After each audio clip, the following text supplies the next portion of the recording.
Business man ہمیشہ ایسی business deal کرتے ہیں اور کوشش کرتے ہیں کہ جس میں زیادہ سے زیادہ پروفٹ ہو.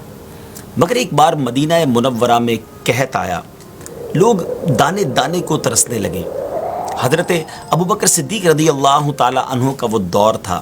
لوگ حضرت ابوبکر صدیق رضی اللہ تعالیٰ عنہ کے پاس آئے اور آ کر کہا کہ حضور ہمارے پاس اناج کی بڑی قلت ہے. آپ نے فرمایا کہ اللہ خیر کرے گا، شام تک کوئی نہ کوئی سبب بن جائے گا. اب کیا ہوا کہ حضرت عثمان غنی رضی اللہ تعالی عنہ کے 1000 کے قریب اونٹ کسی اور ملک سے اناج سے لدے ہوئے مدینہ منورہ میں آ گئے. تو اب تو یہ منوپلی ہے نا، اب تو یہ شاندار موقع تھا بہت زیادہ پیسے کمانے کا.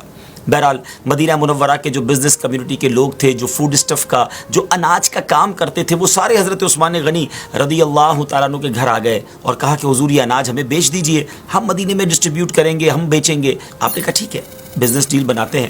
اور آپ نے اپنے کمرے میں سب کو انوائٹ کر لیا، گھر میں سب لوگ بیٹھ گئے. حضرت عثمان غنی رضی اللہ تعالیٰ عنہ نے فرمایا بتاؤ مجھے کیا ریٹ دو گے؟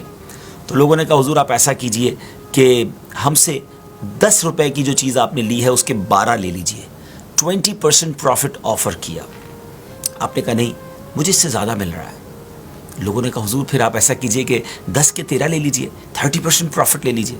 آپ نے کہا مجھے اس سے زیادہ مل رہا ہے. انہوں نے 14 کا آفر کیا اور آخر میں 10 کا 15 آفر کیا. 50% پروفٹ آپ کو آفر کیا گیا. آپ نے فرمایا نہیں مجھے اس سے زیادہ مل رہا ہے. اچھا اب لوگ حیران ہو گئے کہ سارے مدینے کے جو بزنس کمیونٹی کے لوگ تھے، جو اناج کا کام کرتے تھے، وہ تو سارے وہیں موجود تھے. کہ حضور ہم سارے تو آپ کے روم میں ہیں، ہم سے زیادہ کون دے رہا ہے آپ کو؟ کون آفر کر رہا ہے ہم سے زیادہ ریٹ؟ تو آپ نے فرمایا میرا رب مجھے 1 کا 10 دے رہا ہے. کیا تم میں سے کوئی ہے جو مجھے اس سے زیادہ پروفٹ دے، اس سے زیادہ نفع دے؟ لوگوں نے کہا نہیں حضور اس سے زیادہ تو ہم میں سے کوئی بھی نہیں دے سکتا. تو اب سبحان اللہ حضرت عثمان غنی رضی اللہ تعالیٰ عنہ نے اس وقت وہ تاریخی اناؤنسمنٹ کیا، ہسٹوریکل اناؤنسمنٹ کیا کہ اے لوگوں گواہ ہو جاؤ، میں اللہ کو گواہ بناتا ہوں، یہ اللہ کی راہ میں خیرات کرتا ہوں. مدینے کے مسلمانوں پر آپ نے صدقہ کر دیا اور لوگوں کو فری اناج جو ہے وہ بانٹ دیا.